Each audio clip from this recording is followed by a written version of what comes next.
Now it's time for us to do some catalog shots. And we're going to do this with a lighting setup that's so easy that it feels like we're cheating. And so let me describe exactly what the goals are of this shoot. And so this is something you might do if you're hired by an ad agency or a local company and they want to have some photos of a product, or usually it's wardrobe, and they want to use those photos to put in flyers or in a catalog or some kind of marketing. What you want to do is you want to give them nice, clean photos that they can then put clipping paths on and then maybe put some words around them or copy and paste whatever that product is into something else. And so you need consistent lighting with a nice, even background that they can change out with whatever they want. And so here's what we're going to do. Over here, we have a cyclorama. This is an infinity wall, and so it is nice and perfect. If you don't have one of these in your studio, no problem. You can just use a roll of seamless white paper. And so what we're going to do is we're going to shoot on this. And so Teresa, come on over here. We're going to have Teresa stand about 3 feet from this wall, something like that. And then we're only going to use one light modifier to light Teresa and the background. It's a really fun light modifier. It's a 160 centimeter light motive direct. We use this in my Understanding Light and Light Modifiers class. It is gigantic. So when I bring this over, I'll turn on the modeling light and you can see that I can walk in here and it's huge. So this is about 6 feet inside this light modifier. And so what this is going to do is it's going to surround Teresa with light, and it's going to give us really nice form. So what I'll do is I'll place this about 11 feet or so from Teresa, and then what I can do is, because of the inverse square law, when this light comes over here and hits Teresa, the exposure on the wall and Teresa are going to be pretty close, and so that white wall is going to stay almost white. It'll be light gray. It won't be perfectly white, but pretty darn close. But it's going to be clean.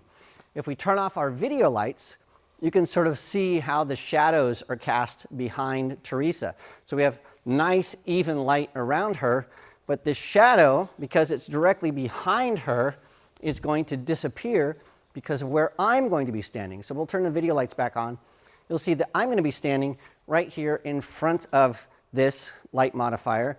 And so I'm not really going to see that shadow at all. It's going to be a very, very nice, clean shot. Okay, there are some things that we have to remember when we meter this light. So I'm going to go ahead and meter this really quickly. That is a nice value.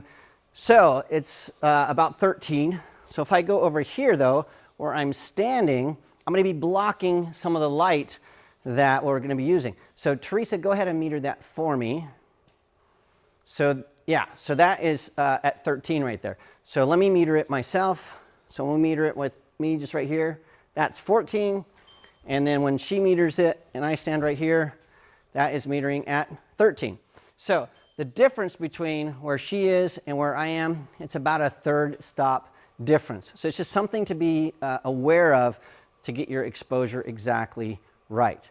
Okay, so what we're going to do now is I'll grab this light meter. I'm fortunate that Teresa is a fantastic model and she knows a lot about photography, so she can meter as well. So I'm going to get right back here and I'm going to frame up the shot.